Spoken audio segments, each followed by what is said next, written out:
match face à Nice. Mais un joueur qui rentre et qui marque un but et qui donne la victoire à son équipe, c'est forcément un top. Donc il y a bien des joueurs qu'on peut mettre dans les flops aujourd'hui. Caramo, on est bien loin. Donc, il y a des joueurs qui sont vraiment passés à côté de leur match. Donc les gars, si je résume, Yann Caramo, c'est un top ce soir. Vous le mettez en top. Il a fait son boulot. Il a fait son boulot au top. Voilà, ok, bon, mais c'est bien. Allez, deuxième focus sur cet après-match chez Benoît Costil. Je pense que c'est certainement le meilleur Bordelais. Vous allez me dire ce que vous en pensez. Mais gros match, des parades, un pénalty arrêté. Ben, lorsque Kalou marque, Bordeaux avait déjà eu 3 occasions. Enfin, Costil avait déjà eu 2 ou 3 arrêts à effectuer qui nous maintenaient dans le match. Et au moment où Kalou marque, toi Nico, je me souviens que tu as dit ben ouais, mais heureusement que Costil fait les parades avant parce que sinon c'est pas le même match. Donc il fait son boulot évidemment, on peut se dire ouais, c'est un gardien, il arrête des buts. Bon. Sauf que il a été beaucoup critiqué et là pour le coup il nous maintient en vie, c'est vrai, c'est pas la première fois. Là maintenant on sait qu'on peut compter sur Costil, on sait qu'il peut être décisif et important pour l'équipe, donc ça c'est primordial. On dit toujours qu'une grande équipe, en tout cas une belle équipe, a un bon gardien et un bon attaquant. Bon, on n'a pas l'attaquant, mais on a déjà un bon gardien. C'est déjà ça. Donc top, il arrête un penalty, il est décisif en première mi-temps. Très très bon match de Costil. Encore aujourd'hui, même si sur le but qu'on prend, est-ce qu'il n'est pas un peu fautif, est-ce qu'il ne peut pas faire mieux, mais la balle arrive vite, il y a beaucoup de joueurs. Il sort des parades. Il y a trop de mouvements devant lui. Non. Et puis bon, on sent qu'il est. Moi, je trouve que Benoît Costil, donc il s'exprime souvent après les matchs, hein, il refuse jamais. Et tu sens que il assume. Je le trouve bien. Il est capitaine aussi, donc il est capitaine. Moi, je le trouve bien dans son rôle. Je le trouve motivé. Et ce soir, c'était sûr qu'il allait faire un gros match et qu'il allait porter l'équipe. Moi, je trouve qu'il a un petit peu porté l'équipe. Il a même beaucoup porté l'équipe ce soir. Moi, c'est un gros top pour Costil, quoi. Je sais pas vous, Manu. Oui, toi qui aimes bien toujours prendre, quand il était remis en cause, Costil, quand on remettait en question ses performances, tu prenais souvent sa défense. Ce soir, il est en leader. Oui, de toute manière, c'est un gardien qui a besoin de confiance. On l'a prouvé plusieurs fois et on lui a mis un brassard autour du bras, il est monté en puissance. Après, moi, je l'ai jamais défoncé, donc je vais pas le défoncer maintenant. Après les matchs qu'il fait en ce moment et surtout ce soir où quand même il arrête un penalty et puis il fait une parade exceptionnelle à la Lloris contre la Belgique ce soir aussi, donc c'est un leader donc pourvu qu'il reste le plus longtemps possible à Bordeaux. Oui, après, rien à dire sur lui. Non, il fait ce sort, on peut rien lui reprocher, on peut même lui tirer notre chapeau parce qu'effectivement c'est l'homme du match, il nous tient la baraque et il n'y a rien à dire. Par contre, voilà, moi la seule chose c'est qu'il manque de régularité, c'est-à-dire qu'il peut te faire un super match comme il a fait là et le week-end d'après, il peut très bien, comme le match contre le Havre, le but qu'on prend là, pour moi il n'est pas exempt d'auto-reproche par exemple, il a un ballon et le mec il fait pas le boulot à ce moment-là. Donc voilà, Costil, j'étais très fan avant qu'il arrive à Bordeaux. Depuis qu'il est à Bordeaux, j'ai l'impression qu'il a un petit peu baissé de niveau. Ce soir, il était vraiment à son niveau. Il était au niveau international qu'il a pu être. Il n'y a aucun souci. Mais c'est toujours un peu... voilà. Ça dépend vraiment de son premier ballon. Ça dépend de... Voilà. Costil, ça dépend de certaines choses aussi. Ça dépend de la défense qu'il a devant lui aussi, des fois. Hein. Oui, mais si ta défense n'est pas rassurée par ton gardien, déjà, ça t'aide pas non plus. Oui, mais l'inverse marche pareil.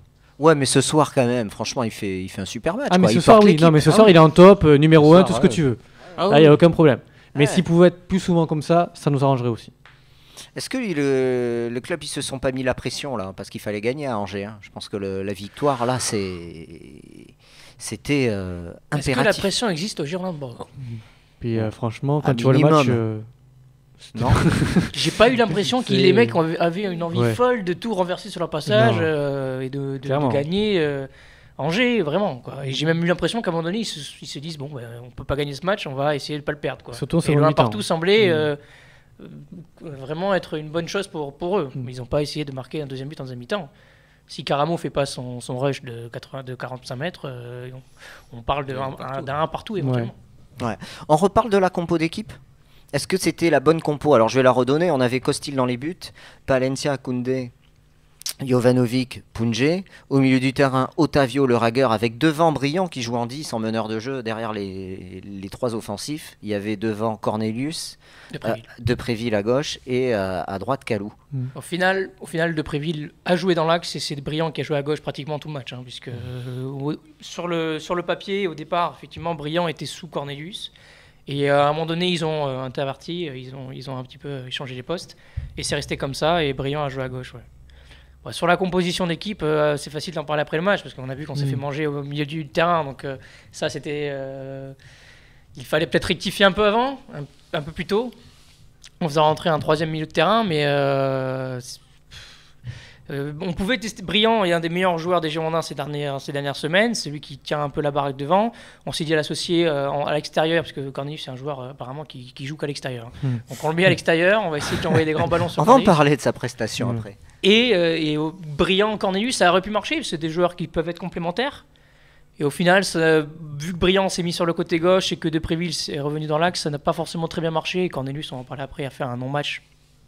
Il a été nul. Ouais.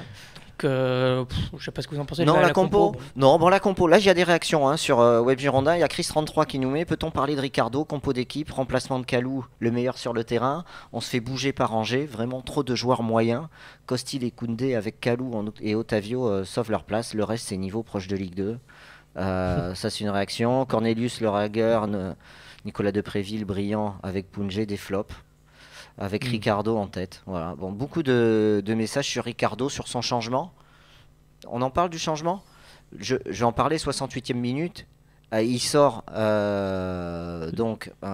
Depréville et Kalou, toujours les mêmes. Et Kalou qui était plutôt pas mal dans son match. Depréville, moi je l'ai trouvé moyen, mais bon. Mais moi je l'ai pas trouvé mauvais, justement. On n'est pas tous du même avis. Et il fait rentrer Karamo et Basic.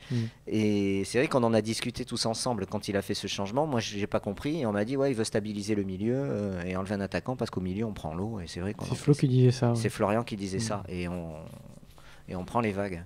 Mais après, c'était pour peut-être retrouver un système où le joueur s'y retrouve un peu mieux, peut-être, je suppose. Après, le 4-4-2 avec Otavio et les Ragueurs au milieu, c'est peut-être pas la meilleure idée aussi. C'est pas non plus, c'est pas deux grands technicos. C'est des joueurs qui sont assez défensifs, mais techniquement, c'est un peu compliqué. Donc, concrètement, la compo est pas mauvaise parce que voir Cornelius et Briand devant en pointe avec Depréville sur le côté. Après, il y a eu effectivement un changement de Briand Depréville et c'est là qu'on a vu Depréville et Briand. À leur meilleur moment du match, c'était à ce moment-là aussi, en un sens. Cornelius, bon, j'en parle pas. Pour moi, il n'a pas joué, mais c'est autre chose. Mais après. Sur le coaching de Ricardo, on va parler de Cornelius après. Mais après, non, l'idée est pas mauvaise de base. C'est peut-être juste les deux choix au milieu qui sont pas très bons. Et par contre, les changements, oui, par contre, c'est pas du tout ce qu'il fallait faire. Pour moi, tu sors pas Depréville et Kalou, tu sors peut-être un des deux. Certes, tu peux faire entrer Karamo, mais tu peux sortir Cornelius, voire Briand qui commençait à physiquement un peu chuter. Oui, parce que en fait, renforcer le milieu de terrain, pourquoi pas, mais le problème, c'est qu'en continuant de jouer avec Briand sur un côté, on perd cette certaine. Voilà, on ne peut pas écarter le jeu autant qu'on le voudrait, et on peut pas. Voilà, d'avoir par exemple un Kalou et un Karamo sur les côtés, ça apporte de la vitesse, ça apporte aussi du déséquilibre sur les côtés pour la défense en juin. Et là, Briand, malheureusement, en deuxième mi-temps, a beaucoup plus. Il a défendu, quoi. Il a fait pratiquement que défendre, qu'il est venu des Poungé d'abord, puis après Palencia quand il est passé à droite. Et donc, on n'a plus d'apport offensif à partir du moment où il a fait les changements. Basic a fait une entrée très moyenne, très. Dans le néant total, pratiquement. Il est passé inaperçu, pratiquement. Donc, sur les changements, c'est vrai que ça m'étonnait de sortir Kalou qui faisait des bonnes choses sur son côté et qui apportait au moins un petit peu de vivacité, un peu de vitesse devant, quoi. Donc, voilà. Donc le coach, on lui met quoi comme note, Manu? Comme note sur 10? Non, j'en sais rien, je dis note, une appréciation. Est-ce qu'il a fait le job, Ricardo? Quand ton Ouais. équipe gagne, c'est que c'est bon. Moi, juste un mot sur le changement. Je pense qu'il a un peu peur avec Kamano qui ne joue pas en ce moment de mettre Kalou et Karamo en même temps. Je pense qu'il a envie d'en économiser un au moins à chaque fois pour éviter d'avoir une blessure. Parce que si Kamano se bat ou que tu as un des deux, Kalou et Karamo, qui est blessé, ça sera très compliqué par la suite. Donc il veut tester autre chose, voir ce qui peut marcher. Malheureusement, ça ne marchera pas parce que c'est pas le même style de jeu entre Briand ou Depréville et Kalou, Karamo et Kamano. Donc pour lui trouver un joueur qui puisse suppléer Kamano et faire souffler un peu l'un des deux, Kalou, Karamo. Donc vu qu'on a gagné, je vais dire un petit top pour notre ami Ricardo, parce que voilà, il a énervé un peu Karamo en mettant sur le banc, qui a répondu sur le terrain. Donc bon, c'est aussi une technique de coach. On accueille Élise avec nous. Salut Élise. Messieurs, bonsoir. Salut Elise. Salut. Bonsoir et bienvenue. Alors ce match, comment tu l'as vécu? Heureuse de la victoire? Ouais, si on prend en compte que les 3 points. Pourquoi? Bah, c'était quand même... sur les 90 minutes, tu te fais bouffer les 30 premières, en première mi-temps, pareil en deuxième. Voilà, dans le contenu, c'est quand même pas génial. Mais moi, j'ai aimé l'idée que jusqu'au bout, on a voulu y aller. Par contre, on parlera pas des arbitres qui regardent les vidéos du VAR, quoi. Ouais, justement, on n'en a pas parlé de la VAR. Le penalty, franchement, c'est... Le truc, c'est que c'est même pas la vidéo le problème, c'est les gens qui l'interprètent. Pour toi, il n'y a pas pénalty? Ah bah attends, Jules, il voit même pas le joueur arriver dans son dos, il voit que le ballon. Oui, mais il touche que le joueur. Que tu le voyes ou pas, c'est pas la question, c'est qu'il y a contact et que tu accroches le talon du joueur en pleine surface de réparation. Ben pour moi, il y a il prend contact. le ballon. Ouais, le truc, Non, le truc non. c'est qu'il est devancé. En fait, il est battu dans son duel. Il est devancé par l'attaquant de danger, qui lui est beaucoup plus réactif et lui passe devant tout simplement. Donc à partir du moment où il passe devant, il touche le ballon d'abord, et qu'après Jules vient taper le pied de l'attaquant angevin, même s'il l'a pas vu arriver évidemment. On peut comprendre cette fois-ci beaucoup plus que le penalty qu'on a concédé Je vous contre entends les très deux. mal, hein. Il y a moins de débat là. Voilà. Oui, tu nous entends pas? Tu nous entends mieux là? Toi, je t'entends bien, mais les autres, je les entends très mal. Ah, bon, bah écoute, on va monter le son. Ouais, il disait qu'il y avait, finalement penalty. Et que... Dans ce cas-là, quand Dante fait l'ascenseur dans la surface, tu fais péno aussi. Enfin, je veux dire, à un moment donné, il faut être cohérent. C'est pas le même duel. Là, c'est un tac Ouais, dans mais la ça surface. veut dire que t'as plus le droit à aucun contact. Mais ça a jamais. Oui, maintenant oui. Concrètement, oui. Quand tu vois la faute qui a été sifflée sur Cornelius, à un moment donné, qui fait un contrôle au milieu de terrain, il lève juste la jambe au niveau de l'épaule du joueur, le joueur est à 2 mètres, il siffle faute. L'arbitre, tu vois très bien que maintenant dans le foot, les contacts, c'est comme au basket. Hein. Il paye son grand gabarit aussi. Oui, mais clairement. Mais quand tu vois les fautes qui sont sifflées au milieu, tu te dis, dans la surface de réparation maintenant. Mais de toute façon, au final, VAR ou pas VAR, on va avoir la même polémique, enfin, en tout cas les mêmes discussions tout le temps, quoi. Parce que regarde, si tu vois le match contre Nantes, c'était quoi, Nantes-Rennes, il y a une main d'un Rennais dans la surface de réparation. Il va même pas voir la VAR, on lui dit que non, ça joue. Voilà, c'est l'interprétation d'arbitre, c'est l'interprétation du mec qui est dans le... Ouais, un but de l'OM qui est annulé aussi. Enfin, le truc, c'est que sur ces coups-là, tu as 2 arbitres. Tu as celle, parce que ce soir c'était une femme, qui était dans le quart régie, plus l'arbitre du match. Mais des fois, il va même pas consulter l'écran en dehors sur le terrain. Il fait confiance. Voilà, la personne dans le quart lui dit prends telle ou telle décision, j'en suis sûr. Il y a des fois où il dit il vaudrait mieux que tu ailles voir les images, je suis pas sûr. Oui, mais il y avait une stat pendant la Coupe du Monde où il y avait eu, je sais pas, je vais dire une connerie, 500 analyses vidéo de la VAR. Et les 3 quarts n'ont pas été regardés par l'arbitre dans la vidéo. Donc la grande majorité du temps, l'arbitre ne revient pas sur la décision, ne va pas voir la vidéo, il n'écoute pas. Fait confiance, on est dans le camion, quoi. Donc bon. Normal. C'est logique aussi, tu perds moins de temps. Bien sûr. Bon, qu'est-ce que tu retiens, Élise, de ce match? Tes enseignements? Costil. Ouais. Mais il nous fait un match comme ça de temps en temps. On sait qu'il peut avoir ce niveau-là. J'aimerais bien qu'il l'ait plus souvent. Après, qu'est-ce que tu veux que je retienne? Si, Maxime Poudjé a fait une passe décisive en réussissant un centre. Ça, c'est vrai. Putain, d'habitude, je le dégomme tout le temps. Pour une fois, mais tu vois, comme quoi, quand tu fais un bon centre, il y a quelqu'un qui le récupère dans la surface. C'est pas si compliqué. Ouais. Caramo, tu retiens? Ouais, ça rentrait parce que après, il était plus frais que les autres parce que Angers, c'est difficile physiquement aussi. À mon avis, Koundé et Vouka, ils n'ont pas passé une belle soirée avec Baoken et le videur de boîte qu'il y avait à côté là. Donc c'est dur physiquement de les affronter parce que des nions ils en mettent aussi des petits taquets, on en a pris. Demande à Jovanovic qui s'est fait défoncer la cheville 2 fois dans le match. Mais Caramo était plus frais, il a décidé d'y aller, il a tenté sa chance, ça fait poteau rentrant, mais la frappe elle est belle. Comme tu la vois quand tu es face au but, tu vois qu'elle a un petit mouvement pour rentrer.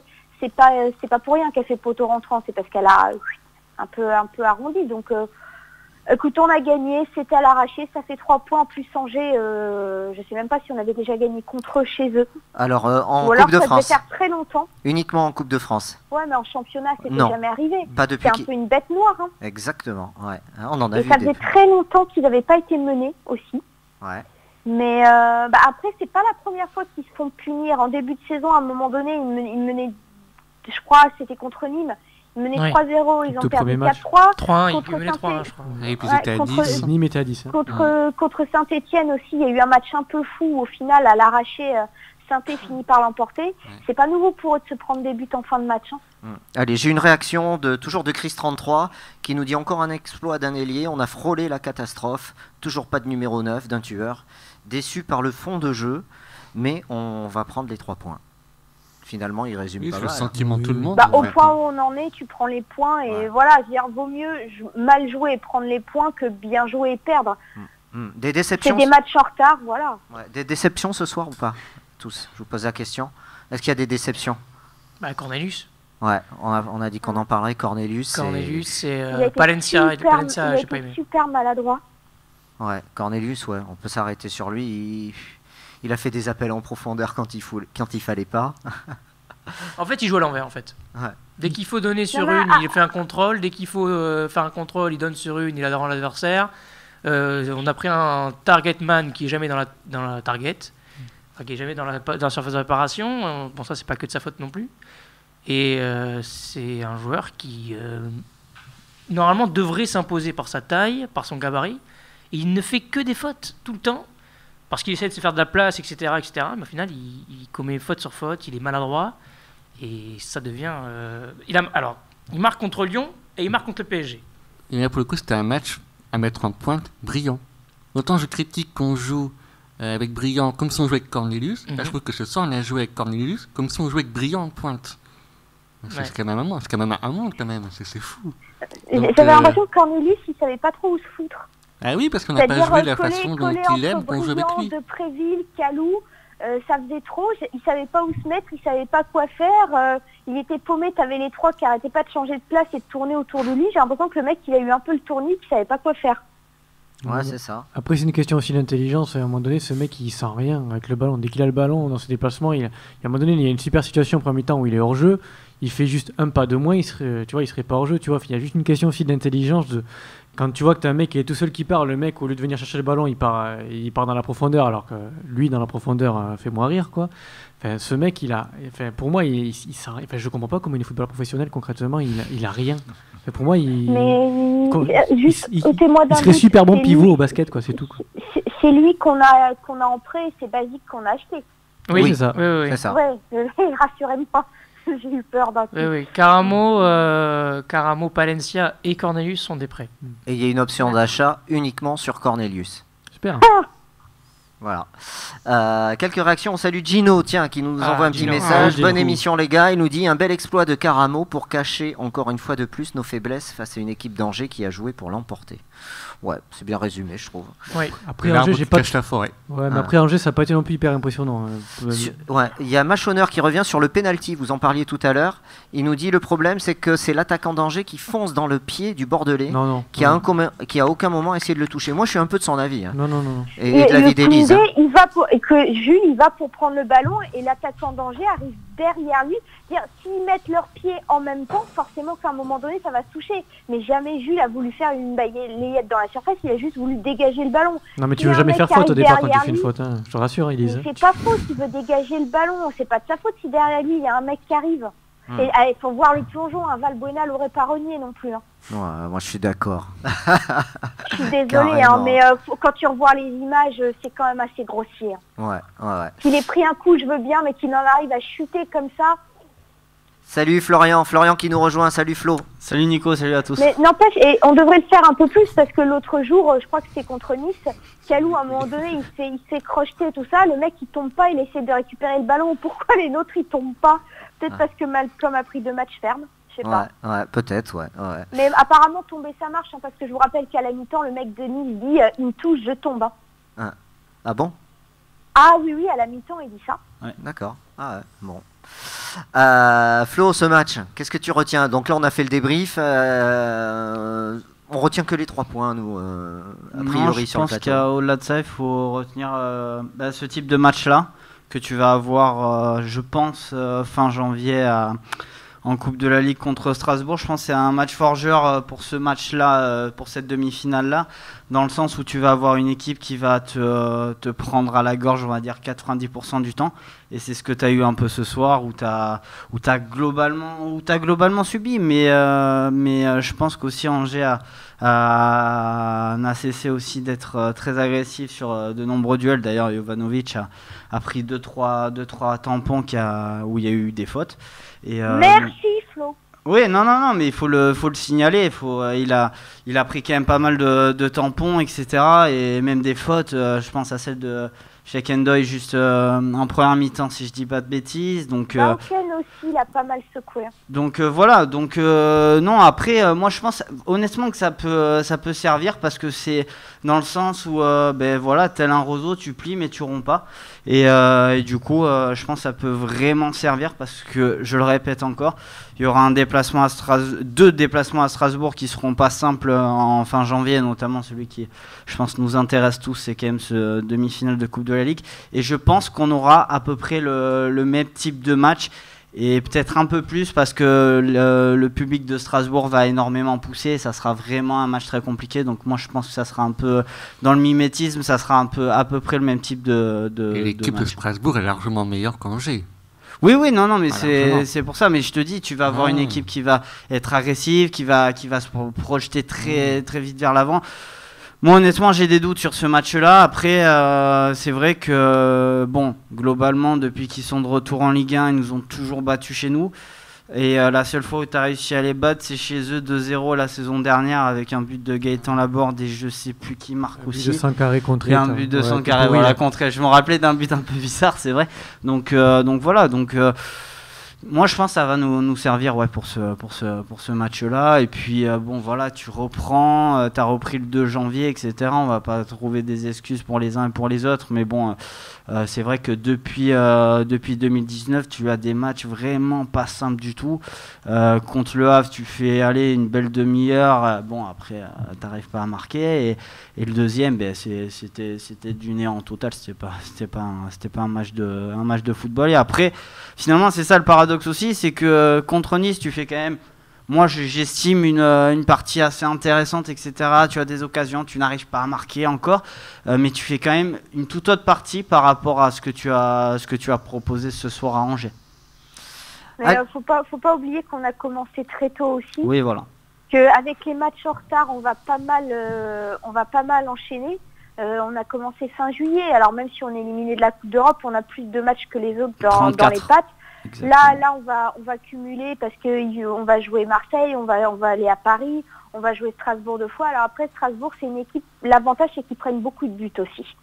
Oui, puis, ils en marquent beaucoup, mais ils en prennent beaucoup aussi. Au moins, ça va pas être à 10 derrière et puis on joue en contre. C'est pas le style de la maison. De toute manière, jusqu'au mois de mars, tu vas avoir vraiment un calendrier vraiment pas simple parce que déjà tu te déplaces 2 fois à Strasbourg, après comme tu l'as dit on va se déplacer à Paris, à Marseille, il y a ce déplacement à Nantes aussi qui sera pas simple même s'il pourrait normalement perdre Emiliano Sala, donc tu vas avoir un calendrier vraiment pas simple à gérer notamment à l'extérieur.